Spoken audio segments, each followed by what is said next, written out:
Dai rumors e da voci indiscrete dovrebbe essere il 25 di questo mese, ci sono 3 candidati sulla piazza. E dunque la sfida tra l'attuale commissario Alberto Stefani, il padovano Roberto Marcato, assessore regionale, e l'opitergino Franco Manzato per la segreteria nazionale della Lega sarebbe fissata per fine mese, il 25 giugno, con il Veneto che tornerebbe ad avere un segretario eletto.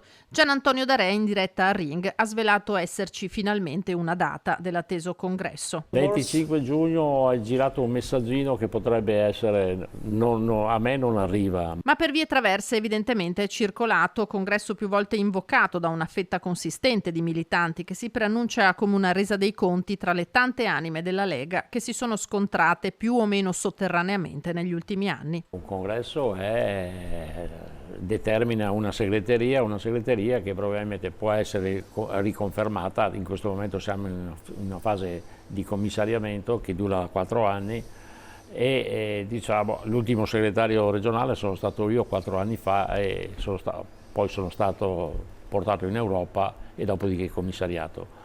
E quindi adesso stiamo attendendo il congresso. In vista del quale sono molti più i silenzi che le esternazioni e su cui peserà in chiaroscuro anche l'esito delle recenti elezioni amministrative.